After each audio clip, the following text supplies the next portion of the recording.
Saludos a todas las personas que nos están escuchando y viendo en este espacio del podcast Más que un café, siglo XXI, con taza de café en mano y el cántico del coquí.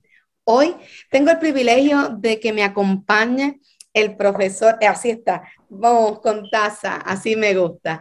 Oye, este profesor del Seminario Evangélico de Puerto Rico, Heriberto López. Oye, pero quiero leer un poquitito rapidito sobre él. El doctor Heriberto López es un presbítero de la Iglesia Metodista. Obtuvo su doctorado de Drew University y es profesor de Nuevo Testamento y griego en el Seminario Evangélico de Puerto Rico. Es autor de Para qué comprendiesen las Escrituras, Introducción a la Exégesis Bíblica 2003 y las frecuentes lecciones para las revistas El Discípulo y Lecciones Cristianas. El doctor López ha pastoreado en Puerto Rico, en Nueva York y ahora predica en iglesias locales y diversas asambleas denominacionales en Puerto Rico. Él y su esposa Vilma Rodríguez tienen 4 hijos, Yaret, Patricia, Heriberto y Moisés. Y sobre todas las cosas es abuelo. Así que le damos la bienvenida al profesor Heriberto López hoy, que vamos a estar hablando de un tema muy importante y es cómo se formó la Biblia. Pastor, profesor Heriberto López, doctor, bienvenido a este espacio. Sí, gracias, hermana pastora. Le agradezco su gentileza y su invitación a este espacio y espero que esto pueda bendecir a nuestra comunidad, a nuestra gente, al pueblo de Dios que pueda escuchar esto. Qué bueno, para mí, ¿verdad? Rápidamente, una de las clases que a mí más me gusta en el seminario fue haber cogido Biblia y religión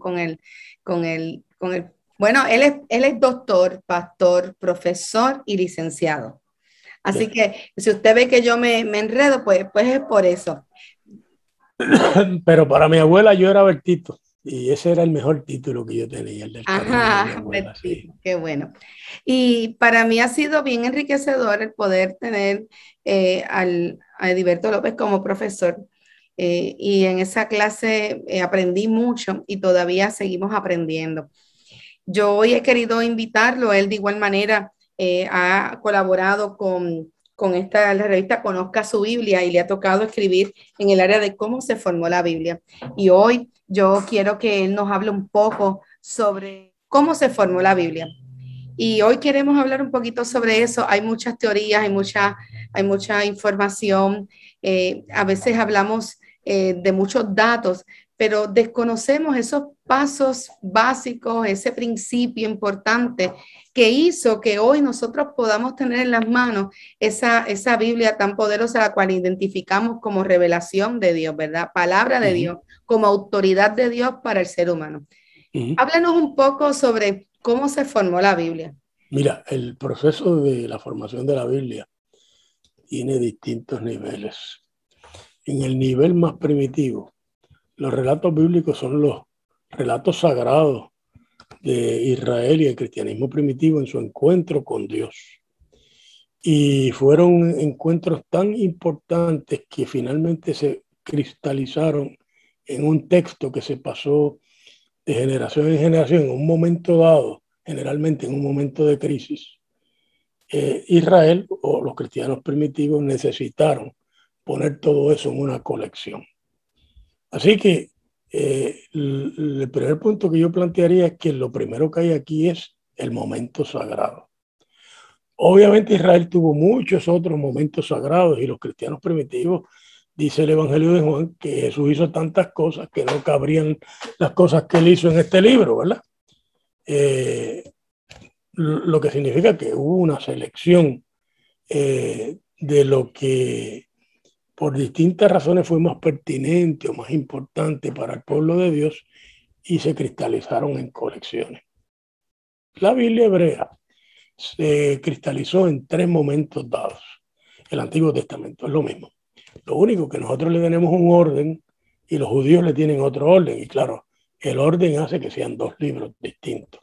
Pero sea la Biblia hebrea o el Antiguo Testamento, lo primero que nosotros nos damos cuenta es que como un todo, es eso que nosotros llamamos Biblia, es una colección. ¿Una colección de qué? De relatos que han tenido un largo trayectoria en la historia del pueblo de Dios, y que el pueblo de Dios se sintió interpelado por lo sagrado en esos relatos. Ahora, el Antiguo Testamento esencialmente se divide en tres momentos. El primer momento es lo que nosotros le llamamos la Torah. Y la Torah son esos 5 libros que se le adjudican a Moisés tradicionalmente, pero que obviamente no es posible porque en el libro de Deuteronomio cuenta el entierro de Moisés. Y uno no puede escribir hasta el entierro de uno, ¿verdad?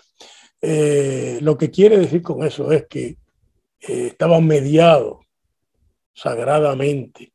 Y empieza con la creación y termina con la promesa de la tierra.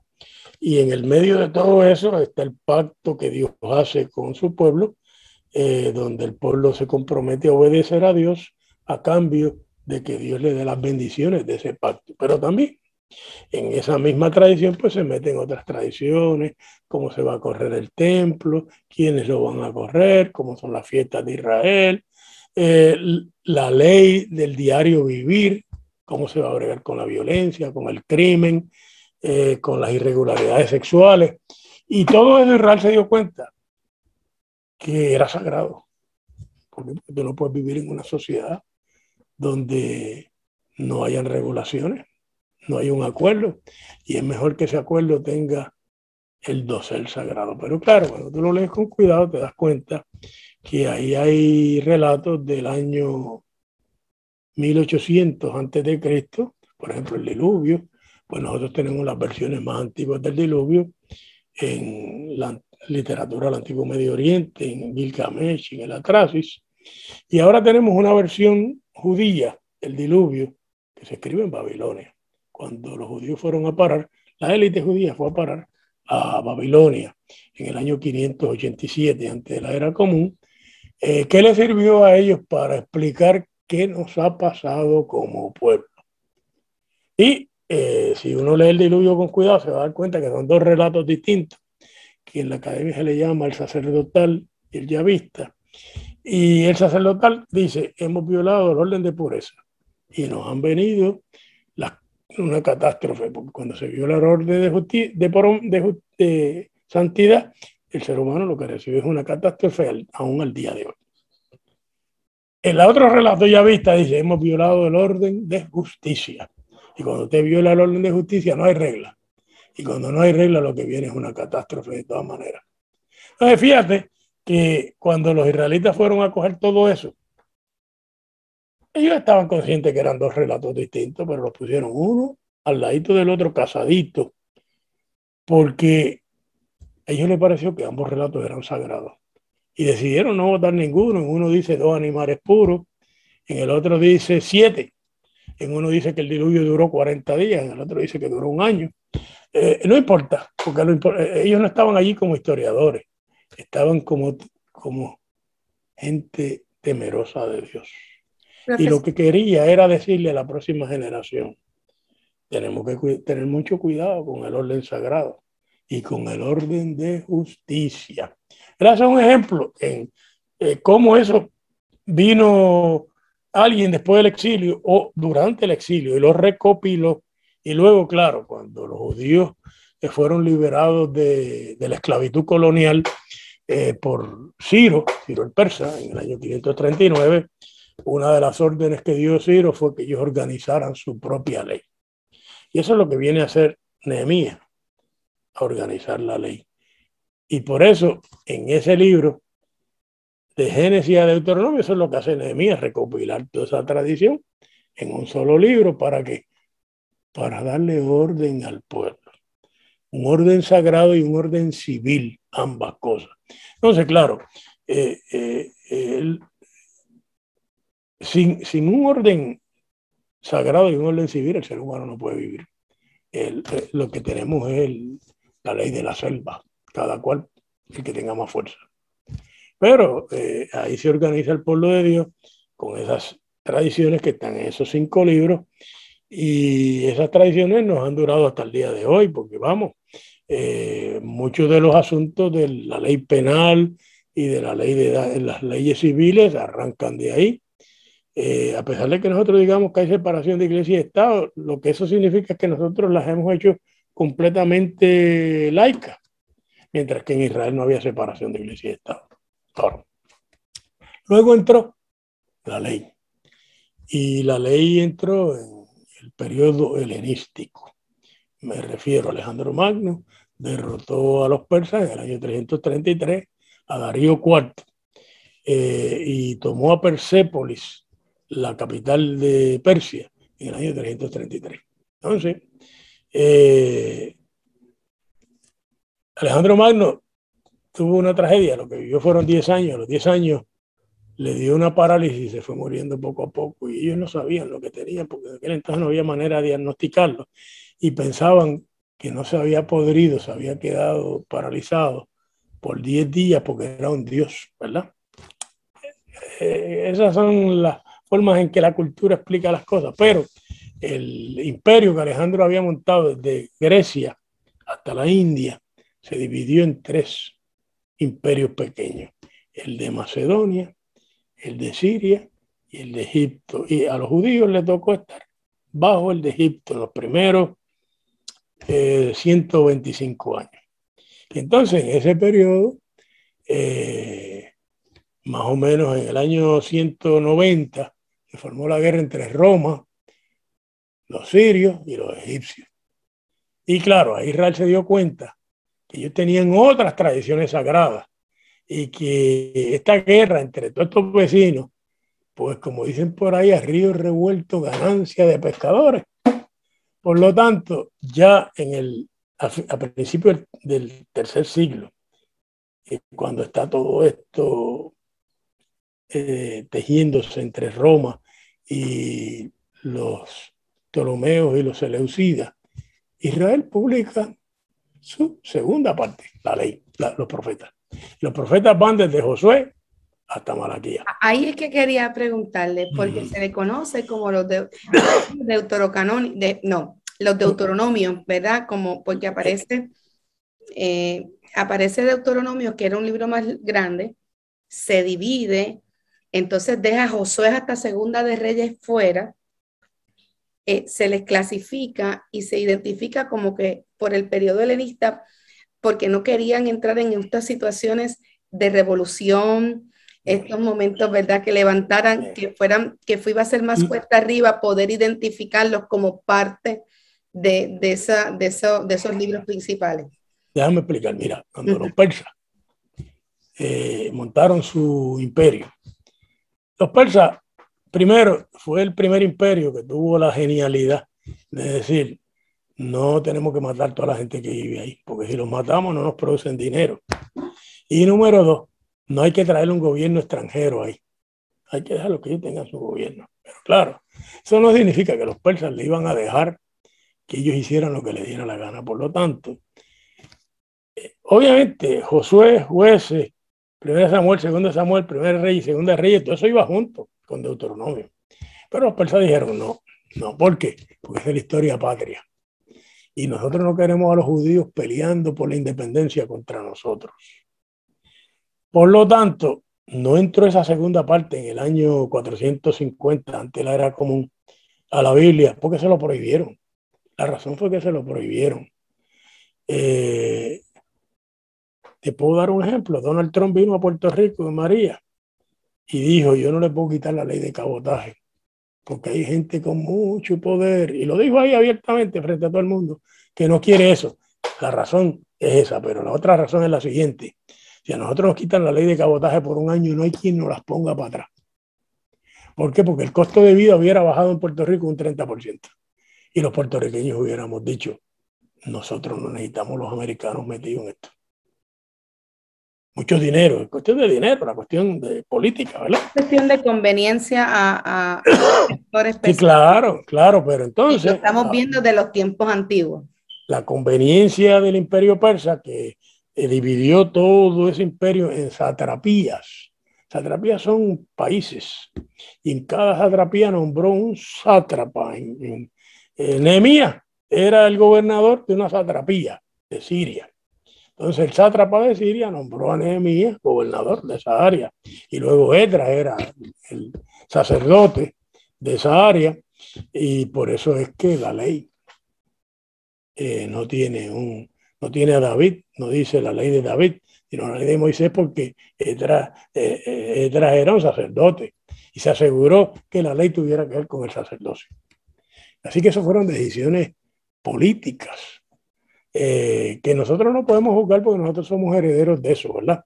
Pero cuando se cae el imperio persa y se empieza a caer el imperio griego y viene el imperio romano, los judíos se aprovechan y todo lo que ellos pensaban que era sagrado, ¡pram!, lo metieron en la Biblia. Y nosotros lo sabemos por un libro que no está en la Biblia, por el Eclesiástico.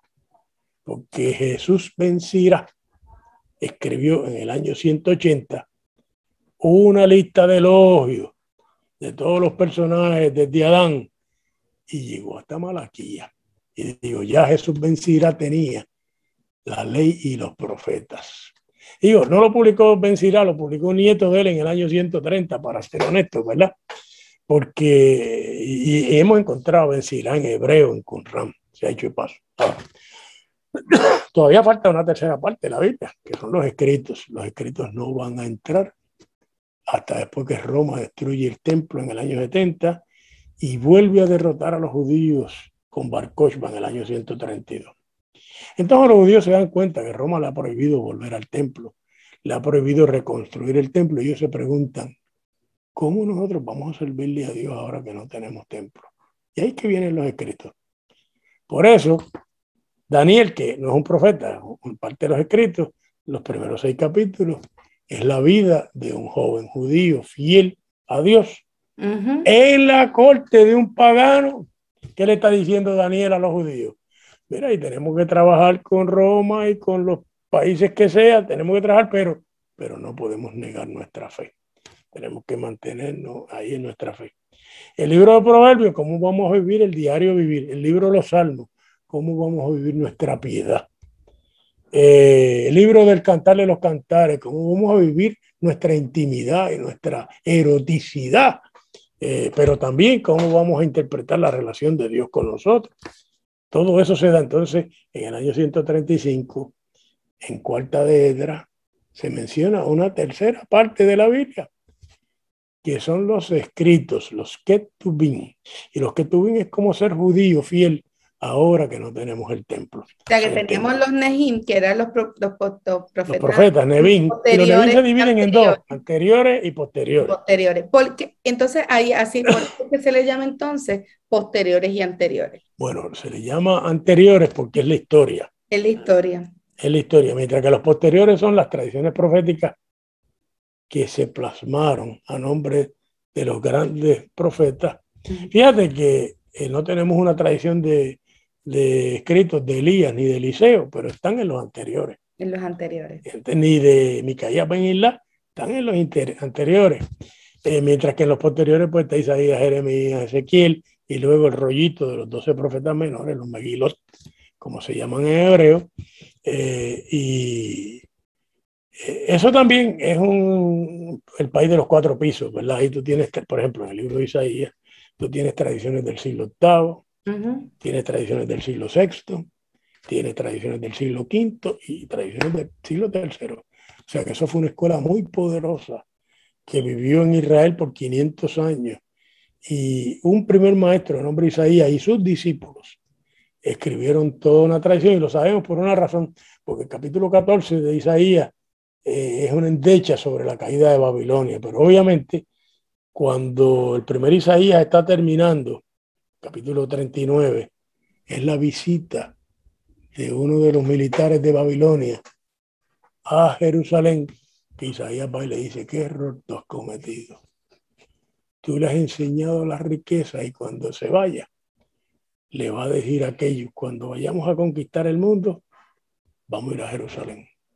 Entonces el rey dijo, bueno, eso no va a ser conmigo, eso le va a tocar a mis nietos allá a ellos, ¿verdad? Pero así mismo fue, el profeta lo vio bien, porque los profetas veían el cielo, pero veían la tierra, ¿ves? Veían las dos cosas. Porque un profeta no es un adivino. No. Un profeta es una persona que ha sido invitado a la corte celestial y allá Dios le cuenta cómo él ve el mundo. Entonces puede venir para atrás y decir, Estados Unidos tal cosa, la Unión Europea tal cosa, China, porque allá le explicaron. Interpreta, lleva. una, O sea, que él una no está prediciendo. un mensaje, un adelanto de hacia dónde vamos y continuamos, ¿verdad? Claro, De ¿cómo diferentes, podría correr la cosa si trazarlo hacemos en A? el aquí y el ahora. Claro, Ujú. ok. Entonces, el Nuevo Testamento, pues el Nuevo Testamento es un perro distinto. Pero antes de entrar al Nuevo Testamento, Ujú, porque vamos ahí. Cuando entramos en el Antiguo Testamento, vemos que tenemos la Torá, que entonces son los primeros 5 libros de la ley, que se ujú. identifican como de Moisés, ¿verdad? Hemos visto cómo los judíos entonces dividieron, ¿verdad? Estas 3 etapas. Se forma entonces ese primer canon, Ujú, ¿verdad? Ese primer canon de la Biblia hebrea, pero ujú. se va al griego porque hay Hay una una traducción, diáspora.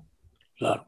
Hay una Bueno, diáspora, es más ajá, complejo que eso. Se ok, va al arameo al primero. arameo, ajá, ¿Por hebreo qué? arameo. Porque los judíos que fueron a parar al imperio babilónico y los judíos que Ujú, se quedaron en la tierra, cuando los persas invadieron, el 98% de la gente era iletrada y los persas le impusieron su idioma. Y el idioma de los persas era el arameo. Déjame contarte, cuando los americanos llegaron a Puerto Rico, llegaron a Filipinas a la vez. ujú, Pero Puerto Rico, contrario a lo que dicen los puertorriqueños, este país no estaba en las tablas. Había una gran cantidad de gente que sabía leer y escribir ya. Y había un tren que le daba vuelta a la isla, había un banco gigantesco, y habían periódicos, y habían una universidad, todo eso, y había un hospital enorme, el auxilio mutuo, se ha hecho el paso. ¿Verdad? Entonces, los americanos trataron de imponernos el inglés a nosotros a sangre y fuego, y no pudieron. Lo están logrando ahora con el Internet, ujú. ¿verdad? Pero voluntariamente, pero no a la mala. En Filipinas no. Los filipinos estuvieron peleando con los americanos hasta 1945. Y sin embargo, en esos 47 años cambiaron su idioma primario al inglés. ¿Por qué? Porque en Filipinas sí que había un problema de muchos idiomas y analfabetismo.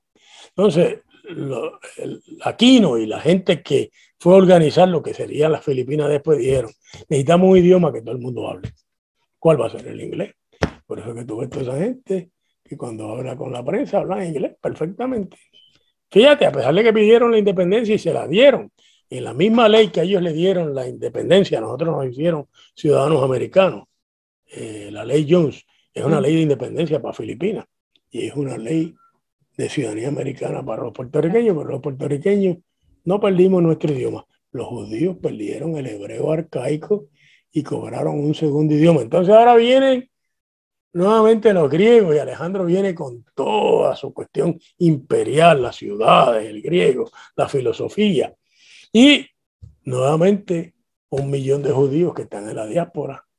Rápidamente se le olvida el arameo y lo que hablan es griego. Y hay un problema, hay que traducir la Biblia.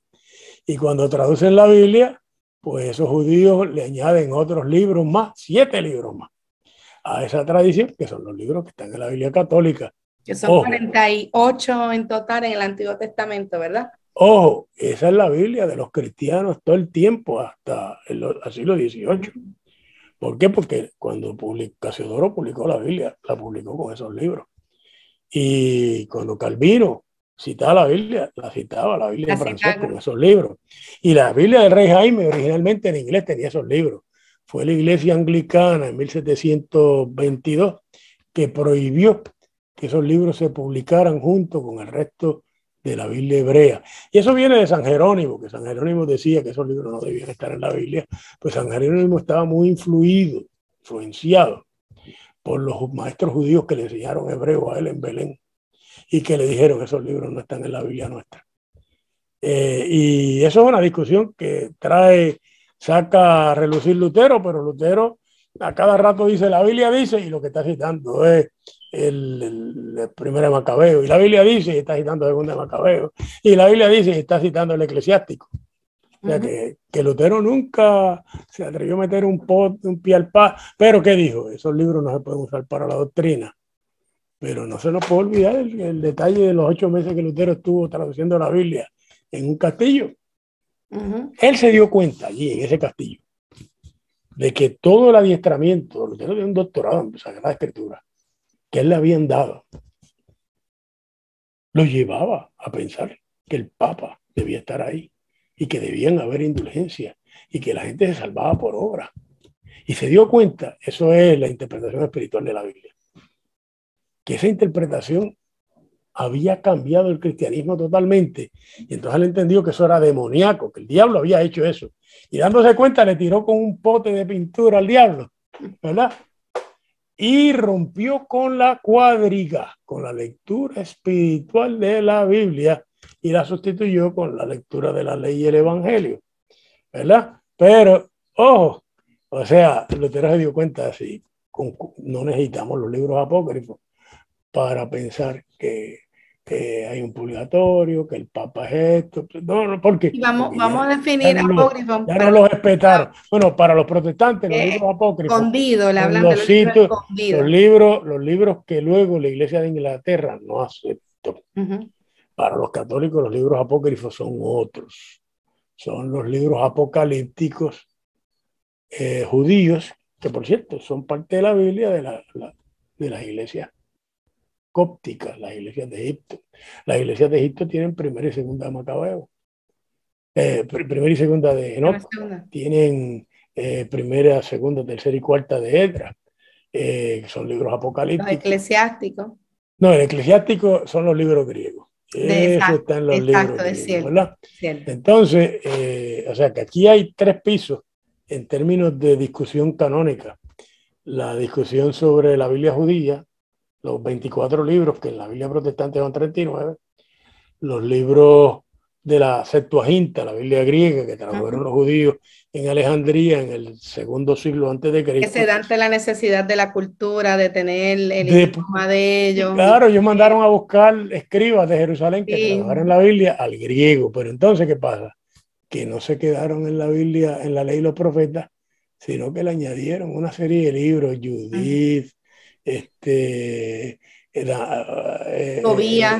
Tobías, Daniel, lo de la parte de las dos historias de Susana y Bel y el dragón, algunas oraciones en Esther, porque en Esther no se menciona el nombre de Dios en ningún sitio. El cántico de los pero en los griegos le añadieron una oración para que Esther pudiera entrar en el canon, porque al fin reconocía a Dios como el gran liberador. Esther es una salvación secular.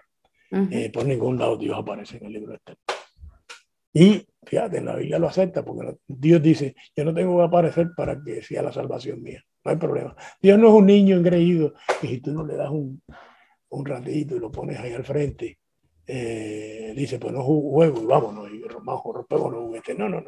El canon nos demuestra unas imágenes de Dios espléndidas y extraordinarias. Así que la ley, los profetas, los escritos, la Septuaginta, la apócrifa. Esos son 5 pisos que hay aquí. Y entonces luego el Nuevo Testamento. Y el Nuevo Testamento, fíjate que es interesante, se divide igual.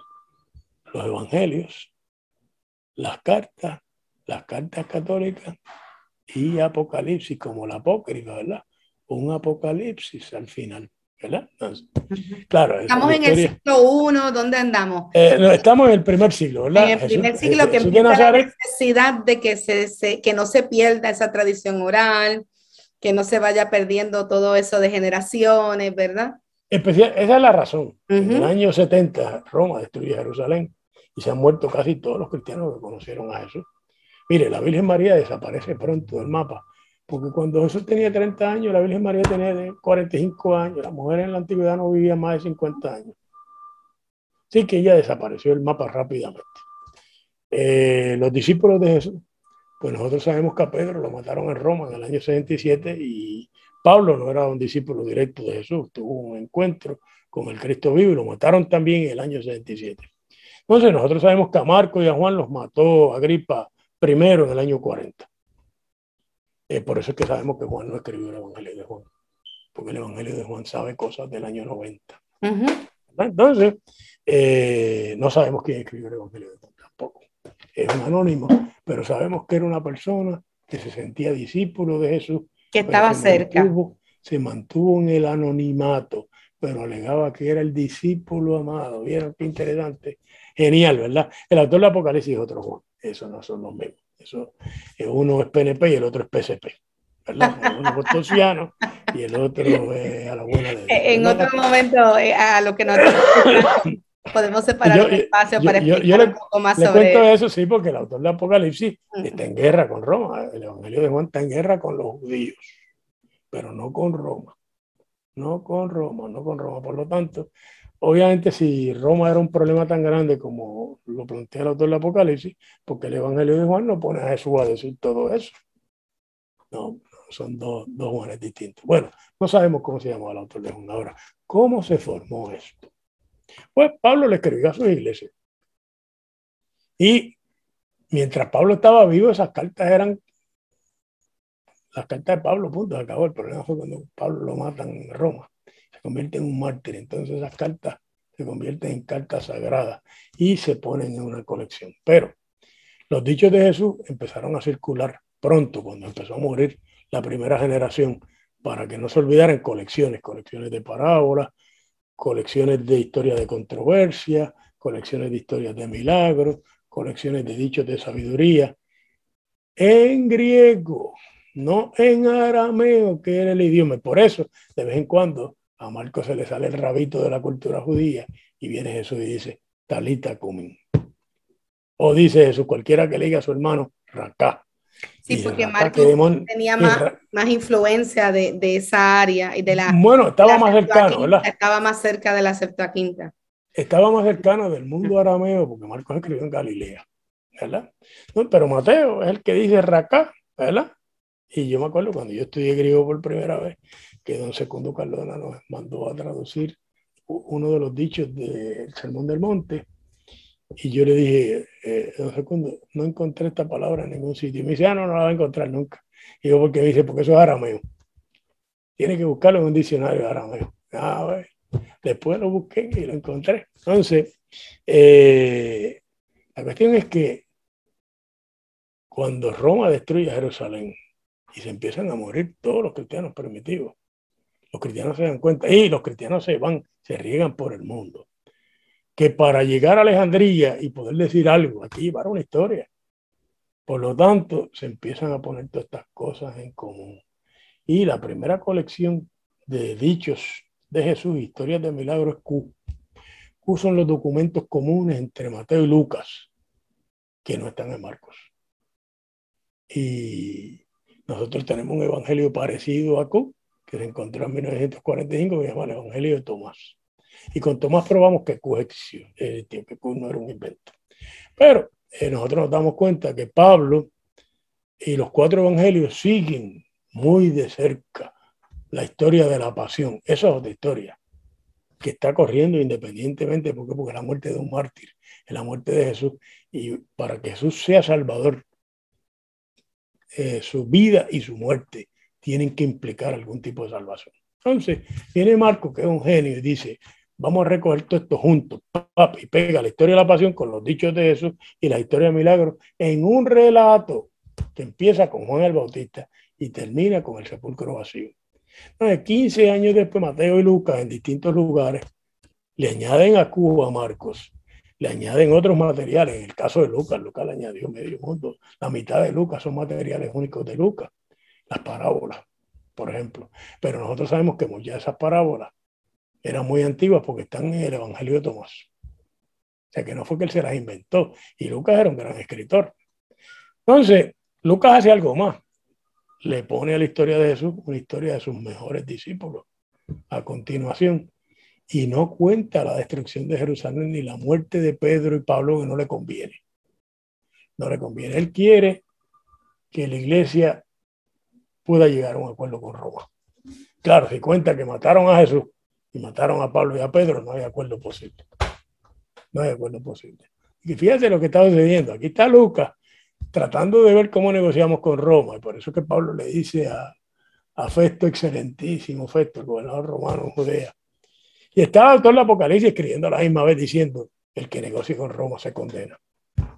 Y la iglesia viene detrás y dice, no, ambos deben entrar a la Biblia. Y hay un cuento judío para explicar esto, ¿verdad? le preguntaron al Señor, ven acá, ¿por qué todos los maestros judíos dicen tantas cosas que no pegan ni con cola? Todas contrarias unas con otras. Y entonces el Señor contestó, todas esas contradicciones que ellos dicen son mi santa palabra. ¡Ah! Por eso Mateo, Marcos, Lucas y Juan no están de acuerdo. Y nosotros decimos, son la palabra de Jesús, son el Evangelio. El Evangelio viene en 4 evangelios distintos, ¿verdad? Así que pero vienen con Pablo, ¿verdad? Y luego vienen con la predicación de los judeocristianos, que son las epístolas católicas. Entonces, el canon termina con Apocalipsis.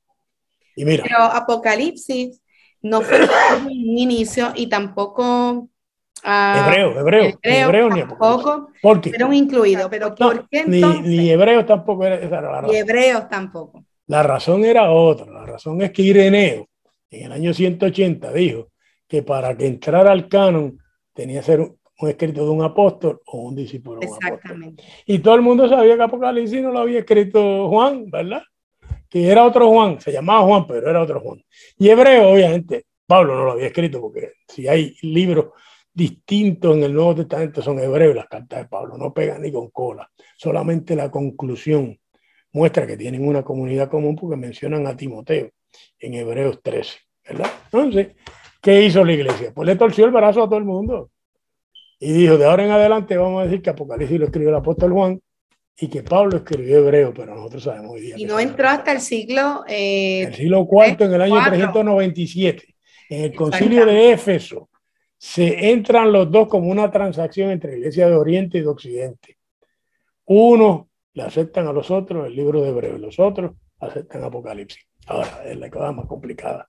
En el concilio de Nicea, Constantino se da cuenta que los obispos tienen un pleito sobre Apocalipsis. Constantino tiene un teólogo que lo aconseja. Constantino necesita un imperio homogéneo. Se da cuenta que las religiones paganas no le sirven para nada, porque las religiones paganas no son religiones del corazón. Son como el 4 de julio, el 25 de julio o el 12 de octubre. A la gente dice que bueno, ese día nos vamos para la playa, pero a nadie le importa un bledo, ¿verdad? Pero el cristianismo no, el cristianismo es una religión del corazón. Entonces Constantino dice, esta religión me puede unificar todo este imperio que yo tengo. Esa es su agenda. Entonces, los obispos están divididos en cuanto a Dios. Unos obispos piensan que Cristo es Dios y otros que no. Y los obispos están divididos en cuanto a Apocalipsis. Entonces Lactancio se inventa dos cosas. Lactancio es un genio político. Y digo, déjame decirte algo. Yo reconozco que es un genio político y a la misma vez reconozco que eso tuvo un costo enorme para el cristianismo. Lactancio inventa una palabra. La discusión era si Cristo era el mismo ser de Dios o no. Y Lactancio, en vez de decir homoousios, dice homoiousios. Esa iota, una iota, cambia toda la cosa. Y claro, sale todo el mundo del concilio de Nicea cortado. ¿Por qué? Porque la mitad no están de acuerdo con el IS, todo el mundo se da cuenta que es un oportunismo político. Pero lo otro que está sucediendo es que Lactancio convence a Constantino de que cuando vayan a publicar las 50 copias de la Biblia que Constantino ordena repartir en el Imperio Romano, Lactancio logra que el libro Apocalipsis deje de ser un libro en contra del imperio y se convierta en un libro a favor del imperio. Esa es otra conversación. Así que ahora el libro Apocalipsis se ha convertido, en vez de ser un libro de oposición al imperio romano, en oposición a los enemigos de Roma, que son la bestia. Y el imperio romano es el ángel de Dios que predica buenas nuevas por todo el cielo. Y hay un buen libro de una profesora de Princeton, plantea que para que el Apocalipsis entrara a la Biblia, pues hubo que reinterpretarlo para que favoreciera al imperio, porque la iglesia, claro, quería estarle buenas con el imperio. El imperio mandó a construir iglesias y mandó a proteger todos los lugares sagrados de Jesús. El Constantino mandó a su madre y la madre de Jesús marcó todos los lugares de la vida de Cristo en diálogo con los cristianos primitivos en Palestina. Y claro que los obispos dijeron, esto es now or never. es ahora o nunca. Claro, ¿cuál fue el precio que pagó el cristianismo? Dejó de ser una fuerza profética en el mundo y se alió al poder. Y entonces, claro, cuando salió al poder, pues cada vez que el poder cometía una atrocidad, los cristianos lo aplaudían. Y Jesús iba por un lado y los cristianos por otro.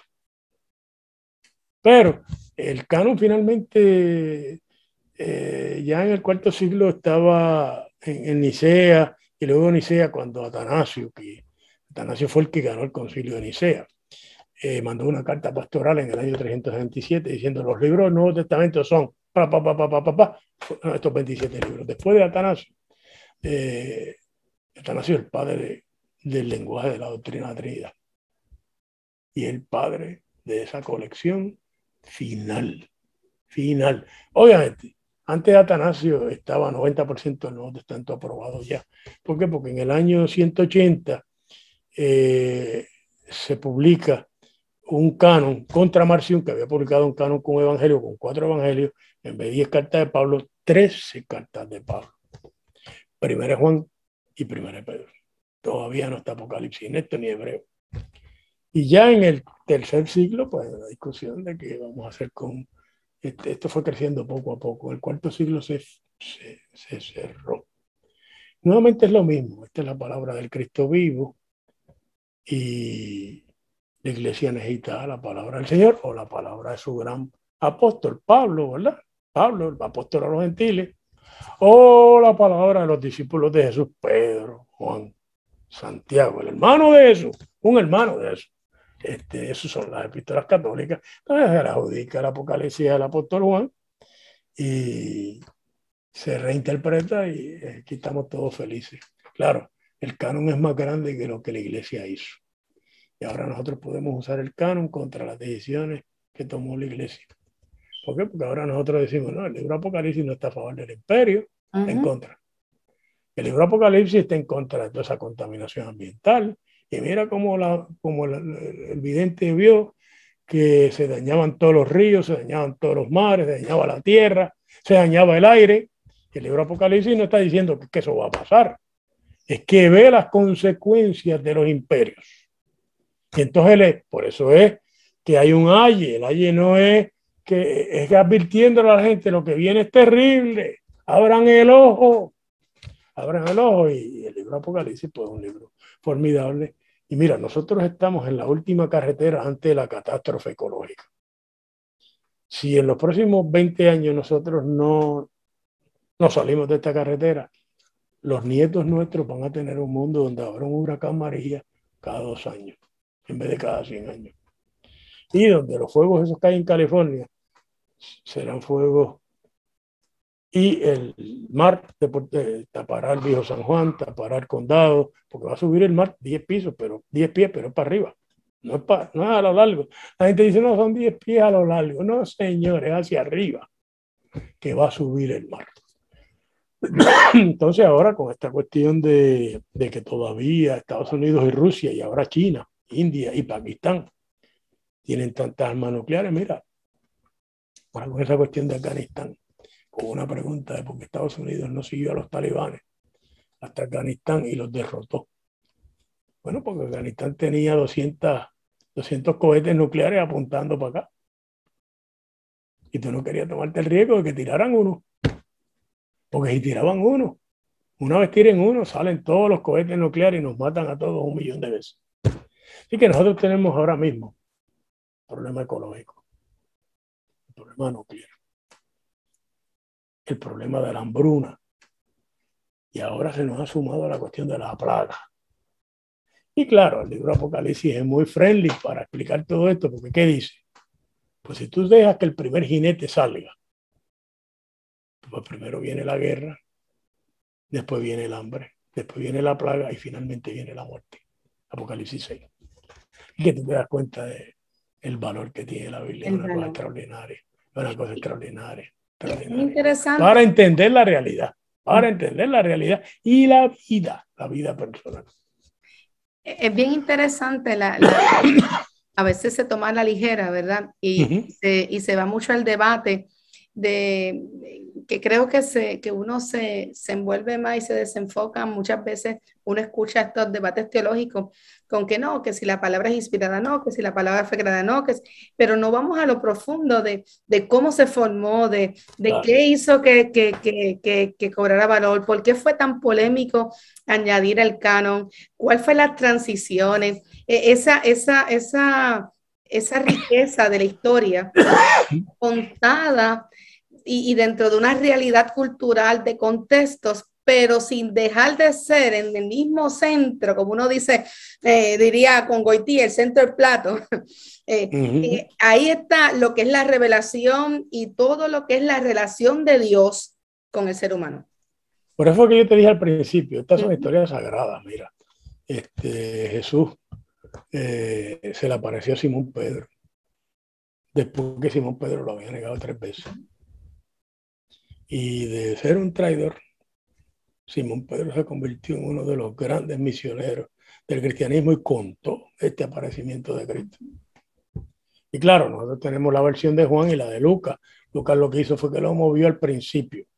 Pero obviamente ese encuentro del Cristo vivo con él en el lago de Galilea fue en la resurrección. Entonces, nosotros tenemos asimismo pues ese montón de historias de milagros de gente que se encontró con Jesús, y Jesús era un gran taumaturgo, un gran hacedor de milagros.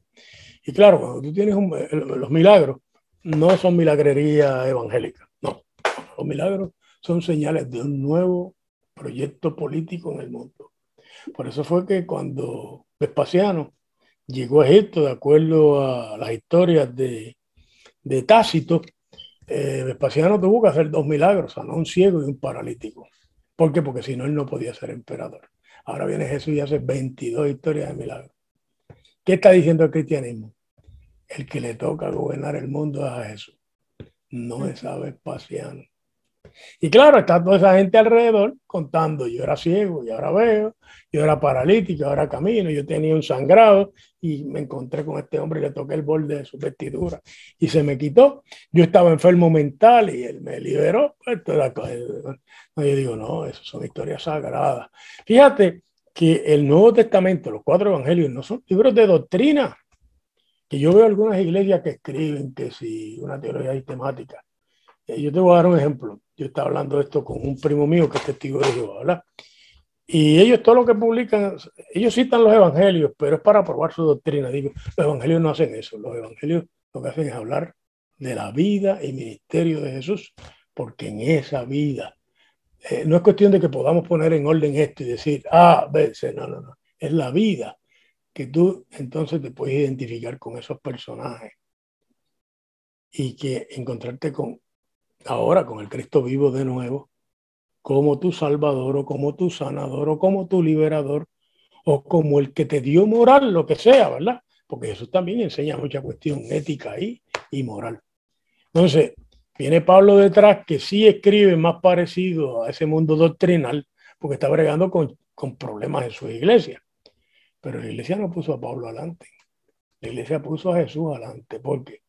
Porque de vez en cuando Pablo dice algo y la iglesia va a decir, no, lo que se va a hacer fue lo que dijo eso. Déjame darte un ejemplo. Pablo y sus discípulos mandaron a callar a las mujeres en la iglesia, como cualquier patriarca en el mundo greco-romano y judío. Ahora Jesús no. Jesús se manda hablando con mujeres. Educa a una mujer. Se le aparece una mujer en la resurrección. Eso no está de acuerdo con Pablo. Oye, ¿qué hace la iglesia? Te mete los evangelios. ¿Para qué? Para que pueda haber un cristianismo que te tenga a ti al frente de una iglesia. Claro, el cristianismo, como ha estado en esa tensión entre Pablo y los evangelios, pues algunos han decidido por Pablo, pero se equivocan. ¿Por qué? Porque el canon tiene un orden de que es más importante. Y lo más importante es la palabra de Jesús, el evangelio. Pablo va en segundo lugar. Y el Antiguo Testamento va en tercer lugar. Y las cartas católicas van en tercer lugar también. Pero fíjate, en estos domingos hemos leído a Santiago en la calendario litúrgico. Y digo, qué bueno que Santiago tuvo tanta preocupación por la justicia social y los pobres. ¿Por qué? Porque no, si no nos hubiéramos olvidado de los pobres. Y el otro que estuvo muy pendiente del problema de los pobres fue Jesús. las dos multiplicaciones de los panes y los peces. En el reino de Dios no hay gente hambrienta. Sabes que a la luz de la resurrección, releímos todo el Antiguo Testamento como un tipo de Cristo. Y lo que hacemos es ver en la ley, en los profetas, en los escritos, la vida y ministerio de Jesús. Y claro, cuando nos encontramos con la muerte de un mártir en Isaías 52 y 53, decimos, esa es la muerte de Jesús. Y lo que significa la muerte de Jesús. Hay que leer los padres, los primeros siglos. Los padres de los primeros siglos se dieron cuenta de que el Antiguo Testamento era un tipo y el Evangelio era el antitipo. Esto es, aquí tenemos el anuncio y el cumplimiento. Está el otro, las promesas y cumplimiento. Pero es una lectura de la Biblia judía. Los judíos no aceptan eso. Dicen, no, es una lectura cristiana, ¿verdad? Pero yo leo la Biblia como cristiano, yo no la leo como judío. Por eso yo digo, nosotros podemos, en respeto a los judíos, llamarle Biblia hebrea. Pero cuando estamos entre cristianos, es el Antiguo Testamento. Exactamente, el Antiguo Testamento. Y eso nos da para nosotros afirmar lo que en un momento dado Él no vino a abolir, pero vino a hacerla cumplir de la forma correcta, la lectura y la práctica correcta, que es lo que Jesús viene a hacer en el Nuevo Testamento, ¿verdad? Y vamos a encontrar en el canon que hay conexión de principio a fin. No está desligada. Mira, el canon tiene 1000 voces, pero el canon tiene varias líneas que lo corren todo de principio a fin. Uno, el amor enorme de Dios sobre el mundo, sobre su pueblo y sobre las naciones. Dos, que Dios ha querido tener una relación, un vínculo. Por eso los pactos que hay ahí. Y cuando tú terminas en los evangelios, ¿qué hace Jesús? Dice, esta es mi sangre, el nuevo pacto. Así que volvimos y nos amarramos con el pacto con Noé, con Abraham, con David. Estos son pactos, son contratos. Dios quiere tener una relación, no... Dios no quiere un concubinato con nosotros o una affair, ¿verdad? Nos vimos y qué chévere y por ahí sigue lo que está verde. No. Una relación permanente. Y Dios lleva al mundo hacia la utopía, ¿verdad? Y eso está ahí a lo largo de toda esta obra. Por lo tanto, sí, tú tienes razón. A pesar de que la obra tenga tantas diferencias internas, pero hay un tema subyacente que la amarra toda. ¿Cierto?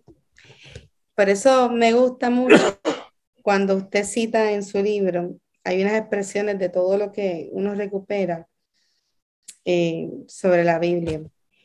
Y donde dice que la Biblia, estoy buscando aquí para citarlo, me gusta mucho cuando dice, la Biblia como palabra de Dios viene al encuentro del ser humano a interrogarnos sobre nuestra autenticidad, sobre la justicia, sobre la integridad y la calidad de vida que hay entre nosotros. Esto incluye el todo de familia, sociedad, ecología, política. Es justicia y solidaridad en todas nuestras relaciones. También cuando cito nuevamente, la palabra de Dios se encarna en nuestra palabra. Cuando Dios mueve con espíritu las palabras de los relatos bíblicos que resonan con el corazón y la voluntad de Dios.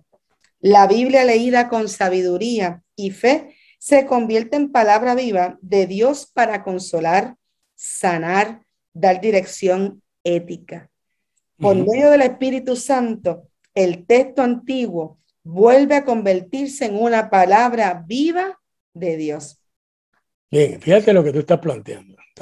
¿Verdad? Yo escribí eso hace 15 años. Yo escribí ese libro en un mes, en el 2005.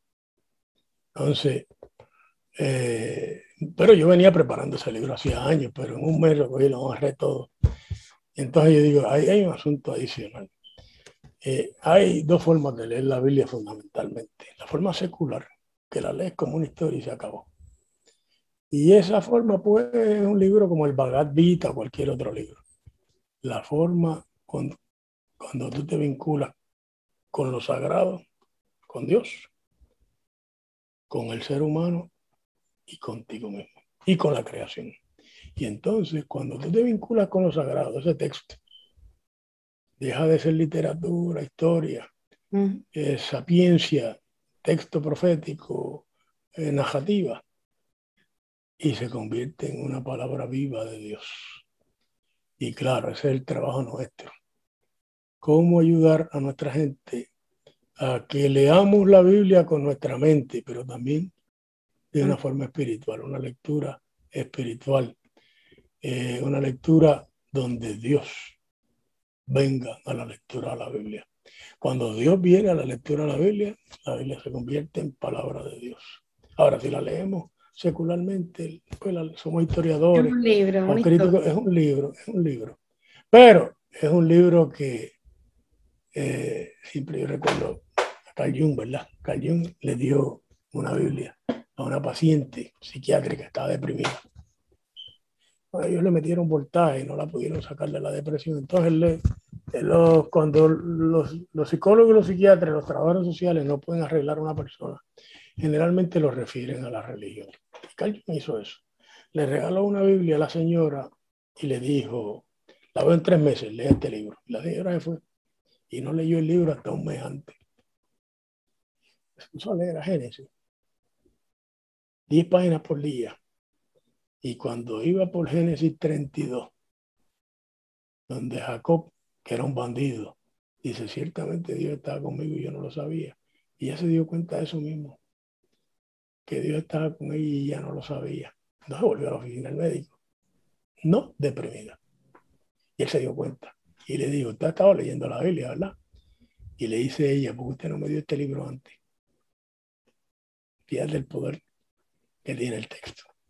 Exacto. Cuando el texto tiene el poder de hablarle al ser humano, hablarle a su corazón, a su mente, a su vida y transformarlo. Eso nos deja decir que es más allá de lo que hemos utilizado como religión. Va a trascender. Cuando lo encajonamos en religión es donde vienen muchos cuestionamientos. Pero cuando le damos la oportunidad y verlo desde otro enfoque y trascender, vamos a encontrar la riqueza de por qué está en nuestras manos. Por qué está. Así que la palabra coge un valor, la palabra nos invita, como dice muy bien usted en el libro, la palabra de Dios, la Biblia es una pregunta que nos invita a reflexión y a la sabiduría. Y eso es algo que entonces nosotros tenemos que atesorar, siendo el libro más leído, el libro que más se ha leído en el mundo, siendo el libro que cuenta con tantos valores más allá de lo histórico, sino y más allá de un sentimiento, y más allá de una religión, y más allá de un ideal. Estamos hablando de que es esa experiencia que se da Dios con el ser humano, esa reflexión. Realmente cuando nosotros confesamos que la Biblia es palabra de Dios, tiene que darse ese encuentro en la lectura bíblica entre Dios y el ser humano. Ese es el punto. Por lo tanto, la Biblia no se lee como cualquier libro. Exactamente. Se lee de otra manera. Y se lee con una conciencia de lo sagrado que hay en sus páginas. Claro, en la Biblia hay textos terribles, ¿verdad? Y cuando uno los lee, uno tiene que saber cómo leerlos también. Sí, hay momentos difíciles, hay cosas, por eso hay que tener, y por eso es que no se puede tomar literal. Pero bueno, eso era lo que decían los padres. Me gusta mucho. El texto, hay que entender el contexto. Pero aún, mira, aún el texto, aunque el texto sea terrible, por ejemplo, en el número 31, pues Moisés se queja de que los israelitas no mataron a las mujeres, ni los niños, ni los animales. Tienen que matarlos a todos. No hay manera que nosotros nos traguemos eso. No hay manera. Pero claro, para eso la iglesia inventó en el segundo siglo la regla de fe. Y la regla de fe que nos dice, ¿cómo tú lees la Biblia? ¿Cómo tú lees? Pues tú lees la Biblia, cuando te encuentras eso, dices, esto no. Josué, pues, también mandó a matar a todo el mundo, esto no. Y por eso es que tú ves que nosotros no predicamos de esos pasajes, pero lo leemos. Pero la regla de fe dice, tienen que ser coherentes con el Evangelio de Jesucristo. Entonces los padres del segundo siglo se inventaron la lectura espiritual de la Biblia. La Biblia como el cuerpo, ¿verdad? Cuerpo, espíritu y alma, ¿verdad? Las 3 partes. Entonces, con eso que hicieron, cuando tenían un pasaje muy difícil, le daban un significado distinto. Y eso se llama la interpretación o la hermenéutica. Ahí es donde dice que hay que matar al Eteo, al Fereceo, al Euseo, decían los padres del tercer siglo. No hay que matar a nadie, lo que hay que matar es el alcoholismo, el adulterio, la fornicación, el robo, la corrupción, eso es lo que hay que matar. ¿Qué hicieron? Le dieron un nuevo sentido al texto que se ajustara al Evangelio de Jesucristo. Por lo tanto, nosotros leemos la Biblia con una interpretación de antemano, que es el Evangelio de Jesucristo. Y por eso Lutero decía que la Biblia es toda ley y todo Evangelio. ¿Verdad? Así que cuando nos encontramos con eso hay que hacerse la pregunta, ¿cómo yo convierto esto en Evangelio? Mira, la semana pasada Jesús se encuentra con la mujer sirofenicia, Marcos 7. Está en Mateo también. No está en Lucas. Lucas no le gusta el pasaje. Y no le gusta por otra razón, porque Lucas va a dejar eso para Hechos 10. ¿Verdad? Entonces, Jesús le dice perra a la mujer. Le dice perra, nada de perrillo. Eso es los traductores de la Biblia que quieren suavizar el insulto. Entonces, bueno, cualquiera que lea eso se ofende, ¿verdad? Pero la mujer no se ofendió. La mujer dijo, este es un gran profeta. Me dijo perra, chévere, pero el problema mío es que mi hija lo necesita él. Pero aún los perros. Aún los perros comen la migaja que le tiran los niños. O sea, el pan se le va a dar a los niños y los niños le van a dar migaja a los perros. Y eso se da cuenta que el argumento de la mujer es poderosísimo. Entonces, el mismo texto que era ley, no. Ahora eso le dice, hágase como tú quieres. Se convierte en evangelio, ¿verdad? Así que siempre hay que saber cómo darle la vuelta a una lectura al texto que se convierta en una palabra de vida y no en una letra que mata. Pastora. Gracias, profesor, por este espacio. Creo que se nos va a quedar algunos puntos luego que serían buenos retomar. Sí, pero usted me invita una vez al año, 2 veces al año, yo vuelvo con usted y no me la esencia ha sido, gracias porque... Y mire... Así que esto ha sido un espacio donde hemos podido conocer un poco más sobre cómo se formó la Biblia. Entramos un poquito más a la historia en esos momentos desde el Antiguo hasta el Nuevo Testamento. Hemos aprendido, nos hemos enriquecido en este espacio con el profesor Ediberto López. Esperamos poder volver a tener otros espacios donde podamos ampliar temas, por ejemplo, y un poquito más específico a los evangelios, sus diferencias. ¿Cuál fue primero? ¿Por qué se le añadió? ¿Termina aquí o no? ¿Qué enfoque le da cada evangelista en medio de ello? Tal vez podamos hasta dialogar de espacios, de momentos como los autores. Pero sobre todas las cosas, más allá de lo que nosotros podamos grabar y compartir, hay una invitación para cada uno de ustedes que nos escuchan o nos ven. Es que se den la oportunidad de visitar la palabra, de visitar la Biblia y tengan la experiencia de ustedes mismos aprender y leer y poder ver qué hay que usted pueda aprender en medio de todo de estos libros sagrados que se escribieron o están ahí con una gran intención, con una gran objetivo, más allá de ser un libro común. Pero para eso te pedimos que te des la oportunidad de tener un encuentro con ella. Gracias, profesor, por este espacio. Así que con la tacita de café en mano, mire, esto ha sido Más que un café, siglo XXI, con taza de café en mano y el cántico del coqui, aunque hoy nos acompaña el gallo. Así que Dios les bendiga, Dios les guarde, su pastora que los ama. Recuerde compartir. Bye. Dios les bendiga. Gracias, pastor.